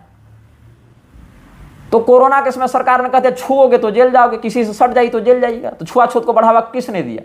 सरकार ने दिया ना। लेकिन आप कहें कि भाई हमारे धर्मशास्त्र ये कहते हैं कि रजस्वला स्त्री से स्पर्श मत करो, सूतकापन्न व्यक्ति मंदिर में प्रवेश न करे, ये सब बता दो, तो कहोगे तुम छुआछूत करते हो, जेल जाओ। मैं पूछता हूं कि अगर आप संविधान को धर्म से ऊपर मानते हैं, कल को कोई इसी प्रकार से लतखोर व्यक्ति चुनाव जीत जावे और बैठ जावे संसद पर और नीति नियम बनाने लगे कि आप जैसे नियम बना दिया ना 21 साल से पहले कन्यादान नहीं कर सकते, तो वैसे नियम बना दे कि आप अपनी जाति में विवाह कर ही नहीं सकते, पूरे संसार को बना दो दोगला। सरकार तो 10-10 लाख रुपया तक आपके टैक्स के पैसे से दे रही है लोगों को वर्णशंकर बनाने के लिए। ऐसा संविधान आपको कैसे रक्षा करेगा, ये बताओ मुझे। तो जब आप ये देख रहे हैं कि आपके मूलभूत, अगर सरकार ये कल कह दे कि जितने भी होटल होंगे, ऐसे होटल का खाना तो ऐसे निषिद्ध है, लेकिन जितने भी होटल होंगे, जितने भी राज्य संचालित मंदिर होंगे, हाँ, उसमें जितने पूजा दुकान होंगे उसमें रजस्वला स्त्री ही बेचेगी, हम टैबू हटाना चाहते हैं। ऐसे भी सबरीमला में रजस्वलाओं का सैनिटरी पैड तक फेंका जा रहा था भगवान के सामने, न हिंदू का खून ज्यादा उसमें साथ आ पाया, न न्यायपालिका का मुंह खुल पाया इस अनीति के विरुद्ध ठीक से, प्रभावी रूप से। तुम्हारे देवताओं के अंदर मंदिर में घुस घुस कर रजस्वला का सैनिटरी पैड फेंका जा रहा है हिंदुओं, और तुमको अभी भी लगता है संविधान बड़ा है धर्म से। अरे जब तक तुम बहुसंख्यक हो तो उस दिन तक ही संविधान तुम्हारा अस्तित्व में है। जिस दिन इस्लाम पलटवार करेगा और गृहयुद्ध छिड़ेगा ना, जिसकी रणनीति और जिसकी भूमिका ये सौगात बांट बांट कर सरकारें तैयार कर रही हैं, उस दिन ये संविधान अपनी लंगोटी बचाता फिरेगा, नंगा करके पीटा जाएगा इस्लाम के द्वारा संविधान। और नहीं विश्वास तो दिलीप मंडल का इतिहास देख लो, बांग्लादेश और पाकिस्तान में देख लो, जहां जहां इस्लामी शासन गया वहां वहां देख लो कि वहां के पहले वाले संविधान का क्या हुआ। तो यहां अलग से कुछ बदल जाएगा विषय, ट्रेंड वही रहेगा, नंगा दौड़ा दौड़ा कर पीटा जाएगा जो संविधान है वो। ये संविधान की औकात है, और ये बात जज भी जानता है, ये बात प्रशासन भी जानती है। ये स्थिति है इस देश की, इससे ज्यादा कठोर और स्पष्ट नहीं बोल सकता हूं। अगर कोई पुलिस वाला इस वीडियो को देख रहा है, कोई जज देख रहा है, कोई वकील देख रहा है, और थोड़ी सी भी बुद्धि आप में शेष हो, इस सिस्टम के करप्शन से बचे हुए हो कुछ, इसको समझिए, इसको स्वीकार कीजिए, इस पर चिंतन कीजिए। आपको संतुष्ट करने के लिए, आपको पॉलिश लगाने के लिए, तेल लगाने के लिए हम आंखें फोड़ नहीं सकते इस समाज की वास्तविकता से। इस देश की मूल समस्या जो आतंकवाद है, जो मूल समस्या जो भ्रष्टाचार है, जो भूखमरी है, जो एक लोकल दृष्टि से दिख रही है, मतलब मैं इसमें धार्मिक दृष्टिकोण भी घुसा भी नहीं रहा हूं, उस स्तर पर भी जाकर आप इस देश को एक स्वस्थ समाज के रूप में परिवर्तित नहीं कर पा रहे हैं। ये फेल्योर है इंस्टीट्यूशंस का, ये पार्लियामेंटल जुडिशियल इंस्टीट्यूशंस की फेल्योर है, ये असफलता है आपकी। आप देश के ऊपर बोझ बन चुके हैं। आप देश के टैक्स के पैसे का प्रयोग करके देश के विरुद्ध निर्णय दे रहे हैं, देश के विरुद्ध नीति बना रहे हैं, देश को एक नैरेटिव में मैनिपुलेट कर रहे हैं आप। कल को सरकार अगर नियम बना दे कि जितनी रजस्वला स्त्रियां हैं वही मंदिर में प्रवेश कर करके झाड़ू पोछा करेंगे, तो क्या बिगाड़ लीजिएगा आप संविधान का? क्योंकि आप यही के धर्मगुरु नेताओं के तलवे चाटते रहे हैं, उनसे मठों के लिए अनुदान लेते रहे हैं। लोग कहते हैं निग्रहाचार्य को लोक व्यवहार का ज्ञान नहीं है। नहीं है, अनपढ़ होगा निग्रहाचार्य, लेकिन धर्म का तो बोध है।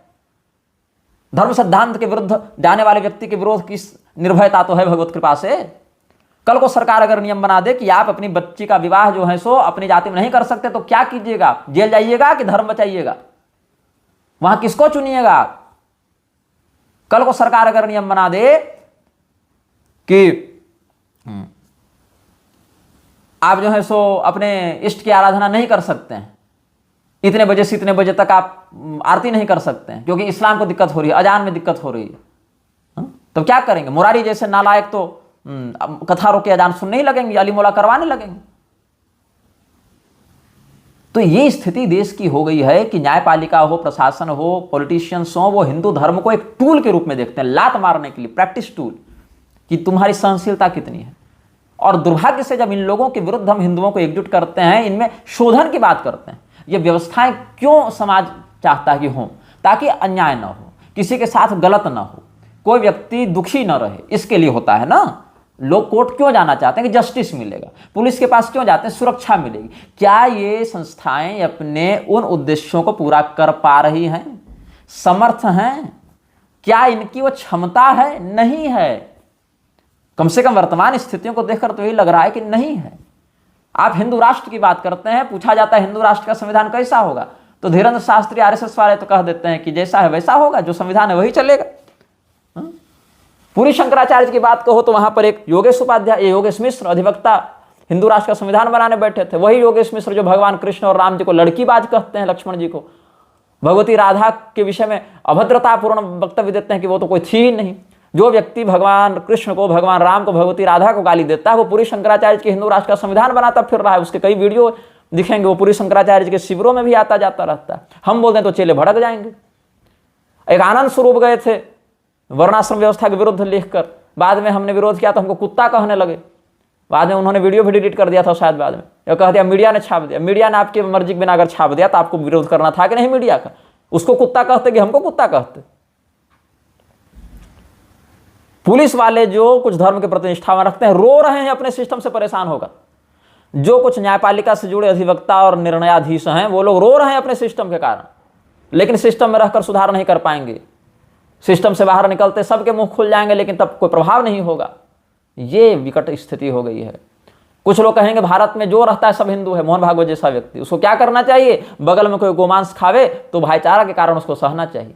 कल को अगर नियम बन जाए कि हम तो जाति प्रथा मिटा चुके हैं, भाईचारा के लिए हम हिंदू मुसलमान का विवाह कराएंगे, तो कानून का सम्मान करते अपनी बेटियां मुल्लों से ब्याह देना और नाचते फिरना कहना कि समर्थ को नहीं दोष गोसाई। अरे भाई आगे भी तो पढ़ो कि रवि पावक सुरसरी की नाई। ये लोग रवि हैं, पावक हैं, गंगा हैं। तो इस देश की ये स्थिति हो गई। ये देश बारूद के ढेर पर खड़ा है, एक चिंगारी की इसको बस देरी है कि ये देश दहक उठेगा। ये देश बहुत ज्यादा लचर व्यवस्था में चल रहा है और केवल मीडिया मैनेजमेंट, नैरेटिव बिल्डिंग, विज्ञापन के कारण जिस देश को एक भ्रम में रखा गया है। कभी आईपीएल करवा दो, लोग आधे उधर लगे रहेंगे। कभी राशन बंटवा दो, लोग आधे उधर लगे रहेंगे। कभी इंटरटेनमेंट के अलग अलग चीजें ला दो, लोग उसमें कभी ताली बजाओ, थाली बजाओ, मिट्टी खोदो, पेड़ से कूदो, कुछ करो, लेकिन जो मूल समस्या उस पर बात मत करो। श्रृंगेरी पीठ को कब्जा करने का प्रयास किया था फ्रीमेसन्स ने थियोसॉफिकल सोसाइटी के माध्यम से। पूरी पीठ पर कब्जा करने का प्रयास किया। उत्तर की परंपरा इतने साल विकृत ही रही। गुजरात में जाकर देखिए, मुरारी बापू हो, चाहे उधर ये प्रमोद कृष्ण हो, कल की धाम बना घूमता है, चाहे उधर वो महाब्रह्मर्षि घूमता है जो नागपाल, क्या नाम है उसका, कुमार स्वामी, उसके साथ हो, सब द्वारिका पीठ के शंकराचार्य के मित्रगण के समान घूमते फिरते मंच साझा करते रहते हैं। पीठों में ये विकृति क्यों आ रही है? और पीठों में अगर वो विकृति आ रही है तो शंकराचार्यों की समीक्षा या आलोचना क्यों नहीं होनी चाहिए उस सुधार को ध्यान में रखते हुए? क्या शंकराचार्य के मठ में सुधार हो जाएगा तो हमको अपनी संपत्ति लिख देंगे कि उनके चेले हमारे से दीक्षा लेकर हमको गुरु दक्षिणा देने लगेंगे? कोई लौकिक स्वार्थ तो नहीं है ना मेरा। लेकिन धर्म रहेगा तो सब रहेंगे, धर्म बचेगा तो बचेंगे सब। ऐसा नहीं कि धर्म चला जाएगा तो केवल हम मरेंगे, आप भी उसी धर्म के हिस्सा हैं और उसी धर्म के नष्ट होने से आप भी नष्ट होंगे। ये आपकी समस्या भी है जितनी हमारी है। इसीलिए इतना बोलता हूं, केवल एक व्यक्ति या एक मठ या एक संप्रदाय की बात नहीं है। यदि स्वयं को सर्वोच्च धर्म गुरु मानने वाले लोग इस्लाम के साथ बैठकर काम करने लगेंगे तो बाकी एक सामान्य हिंदू की बेटी अगर इस्लाम के साथ भागेगी तो इसमें क्या गलत करेगी वो? अगर हिंदुओं का स्वयं को नायक बताने वाला व्यक्ति यह कहेगा कि समलैंगिकता सही है, तो हिंदुओं की बेटियां अगर समलैंगिक बनकर अपने चरित्रहीनता कारण वेश्यावृत्ति में जाएंगी तो कैसे गलत हो जाएगी वो? क्योंकि वो अपने गुरुओं को वो करते देख रही है, अपने नेताओं को करते वो देख रही है, उसका बाप उसी नेता का गुण गा रहा है, वो कहां जाएगी कल? मैं ट्रेन की यात्रा से कल लौट रहा था, मैं देखा कि मेरे सामने बहुत सारे हिंदू ट्रेन का खाना खा रहे हैं। खाना खाकर क्या कर रहे हैं? कोई मुर्गा खा रहा है, कोई चावल खा रहा है, आंख बंद करके माथा झुकाकर सहना पड़ता है कई मामलों में। अरे भैया, उस व्यक्ति ने मुंह तक नहीं धोया, टिश्यू निकाल कर पोंछ लिया सीधे मांस को ऐसे करके और फिर बचे हुए को बैग में डाल लिया। इस स्थिति पर देश का हिंदू चला गया है, इस अपवित्रता पर। उस म्लेच्छराज नहीं शासन करेगा तो क्या धर्मराज का शासन होगा? क्या वो हिंदू राष्ट्र बनाने की योग्यता रखता है? ऐसा नरपशु जिसको सामान्य शुद्धि अशुद्धि का होश नहीं। और ऐसे ऐसे 1 लाख हिंदू चाहे प्रदीप मिश्रा के मंडप में चले जाए, चाहे अनिरुद्धाचार्य के पंडाल में, चाहे बागेश्वर धाम के पंडाल में चले जाएं, ये क्या कर लेंगे? चींटियां 1 करोड़ हो जाए तो क्या गरुड़ का सामना करेंगी गति में? ये सब एक एसेट नहीं, एक लायबिलिटीज हैं। मानसिक रूप से ये देश यौन रूप से, मानसिक रूप से इतना विकृत हो चुका है। भाभी शब्द कितना पवित्र था, माता का पर्याय था, भाभी मतलब वेश्या हो गया। ऐसे ऐसे अश्लील आपको संवाद सुनने को मिलेंगे टीवी पर, सिनेमा पर, ओटीटी पर या और भी। और न्यायपालिका उसी अश्लीलता को बढ़ावा देने में लगी। इस न्यायपालिका को लज्जा नहीं आती? समय रैना कहां की पैदाइश है? इसी न्यायपालिका के गटर से निकला हुआ है समय रैना। समय रैना ने जो अश्लीलता फैलाई उससे लाखों करोड़ों गुना अश्लीलता इन नीति नियामकों ने फैला रखी है। व्यभिचार की धाराएं हटाकर 497 हटाने समय रैना नहीं गया था, न्यायपालिका ने स्ट्रक डाउन किया है 497 को और खुलेआम छोड़ दी है व्यभिचार की। अगर वही बात को कमरे से बाहर लेकर रोड पर ले जा रहा है तो क्या बुरा कर रहा है जी? वो तो बहुत हल्के स्तर पर गलत कर रहा है। तुमने तो कानूनी ढाल दे रखी है उन व्यभिचारों को।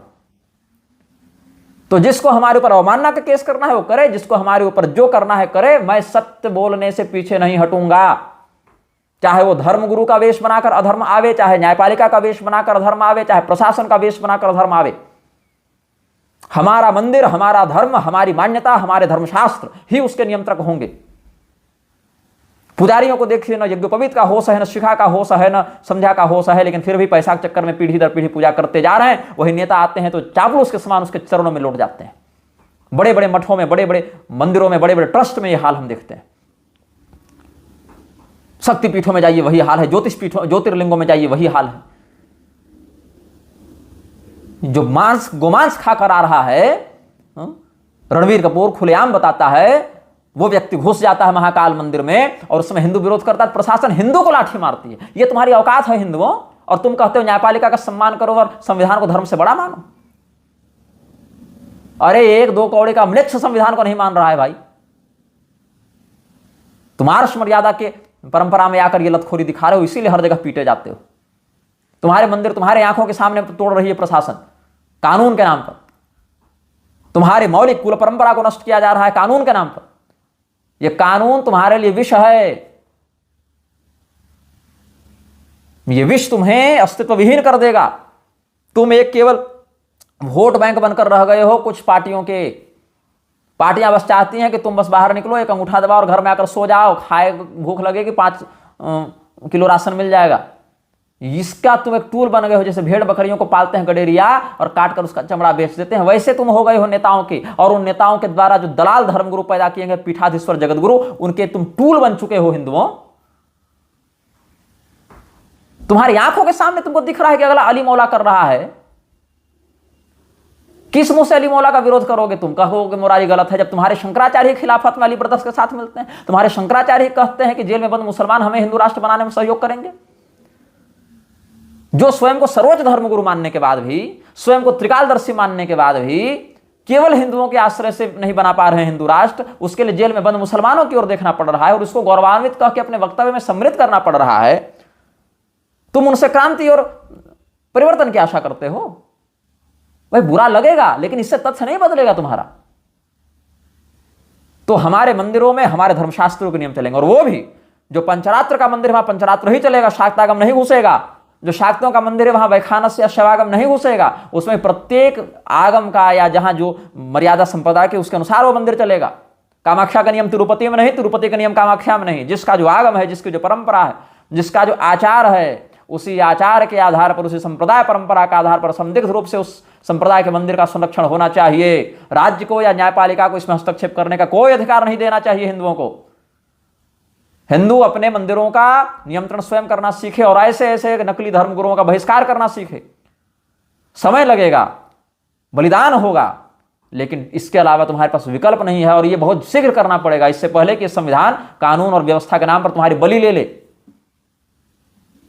मैं न्यायपालिका से जुड़े लोगों को सतर्क करता हूं, मैं प्रशासन से जुड़े लोगों को, राजनीति से जुड़े लोगों को सतर्क करता हूं। यदि तुम्हारे अंदर विवेक और लज्जा शेष है तो इस चीज को समझो, भविष्य में होने वाले संकट को समझो, समय रहते उसके रक्षा के लिए तैयार रहो। ईगो के कारण समाज को चबाओ मत कि हमको गाली दे दिया, हमको नीच कह दिया, हमको पापी कह दिया, हमको भ्रष्टाचारी कह दिया।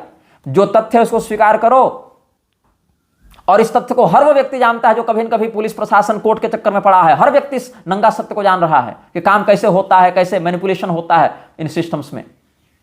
तो मैं जो बोल रहा हूं वो कोई मनमानी बात नहीं कर रहा हूं, ये समाज का तथ्य है, बस तथ्य ऑफ रिकॉर्ड है, क्योंकि छवि दिखाने के हम बहुत अच्छा है। अमृतकाल है, शाइनिंग इंडिया है, अलग अलग समय अलग अलग सरकारें टर्म्स बदलती रहती हैं। इस तथ्य को समझो, सुनो और अपने अस्तित्व के लिए लड़ो। मैं ये नहीं कहता हूं कि आतंकवादी बन जाओ, अपने अस्तित्व के लिए संघर्ष तो कर सकते हो, वो करो। अपने मंदिरों की मर्यादा, अपनी व्यवस्था की मर्यादा को संविधान के ऊपर मत सौंपो। ये संविधान रोज मूत रहा है तुम्हारे धर्म पर, क्योंकि इसने धर्म की परिभाषा ही स्पष्ट नहीं की है। इसने अपने आप को धर्मनिरपेक्ष भी घोषित कर रखा है, और इसको केवल हिंदुओं पर कब्जा भी चाहिए, लेकिन धर्म की परिभाषा भी इसको पता नहीं। जो संगठन, जो लोग धर्म और अधर्म की परिभाषा तक नहीं जानते, वो कैसे धार्मिक मामलों में निर्णय या हस्तक्षेप कर सकते हैं भाई?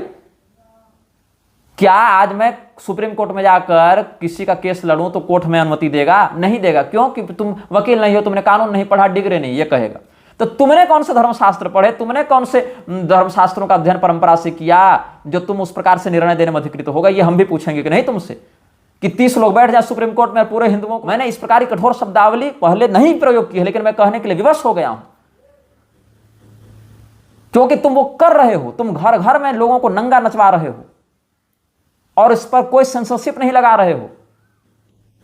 और कोई व्यक्ति जब इस प्रकार से यौन कुंठा से ग्रस्त होकर अवैध संबंधों में लिप्त होता है, जब तुम किसी प्रकार के ऐसे कुंठा से युक्त होकर जब तुम किसी प्रकार के बलात्कार में लिप्त हो जाते हो, पूरे समाज में एक क्राइम का माहौल बन जाता है। घर की जो साध्वी बहु बेटियां हैं, जो घर में किसी अध्ययन के उद्देश्य से या किसी पर्यटन के उद्देश्य से बाहर जा रही हैं,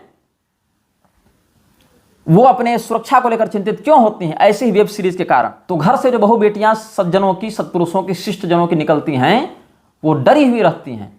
वो लड़के डरे हुए होते हैं कि पता नहीं कौन से फेमिनिस्ट से पाला पड़ जाए। ये लड़कियां डरी रहती हैं कि कौन सा, पता नहीं कौन सा व्यक्ति हमारा बलात्कार करके चला जाए और नेताजी कह दें कि लड़के हैं, गलती हो जाती हैं। पूरे देश में नशे बाजियां बढ़ रही, सड़क पर व्यभिचार हो रहा है। बताओ, रोड पर नंगी मच रही है, हाईवेज पर अश्लील वीडियो रिलीज हो रहे हैं इस देश में। क्यों हो रहे हैं? क्योंकि तुमने खुली छूट दे रखी है ऐसी चीजों को। तुमने खुली छूट दे रखी है ऐसे दुर्गतिपूर्ण कर्म करने वालों को। उनको तुमने सेलिब्रिटी बना रखा है, उनको तुमने बुद्धिजीवी बना रखा है, इसीलिए ऐसा हो रहा है।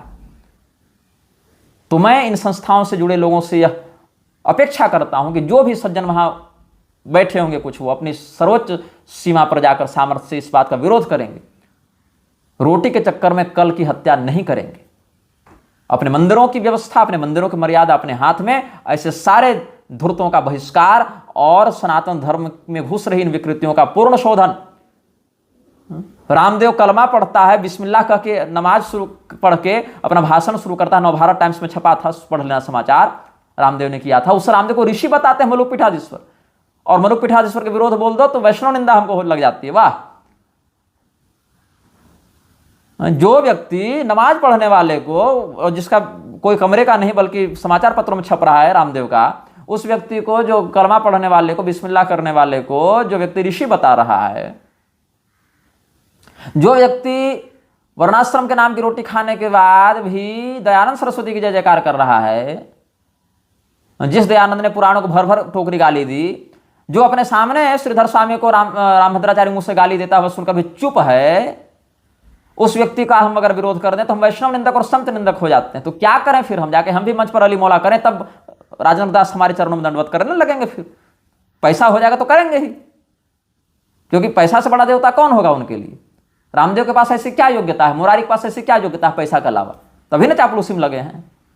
तो हम कुछ कह दे तो हो जाता है विरोध, हो जाती संत निंदा। लोग कहते हैं तुम दम्भी हो। तो भैया तुमको जो छवि बनाकर चलनी हो मेरे विषय में चलो, जो तथ्य है वो तब भी बोला गया था, आज भी बोला जाएगा। हमारे धार्मिक मामलों में संविधान को हस्तक्षेप का कोई अधिकार नहीं है, क्योंकि संविधान को न धर्म की परिभाषा स्पष्ट है, न शास्त्रीयता की परिभाषा स्पष्ट है, और न वो इतना नैतिक बचा हुआ है, न उसके लोग इतने नैतिक बचे हैं कि हम उनके भरोसे अपने भविष्य को सौंप सके। जय श्रीमन्नारायण, हर हर महादेव, नमश्चंडिकाय।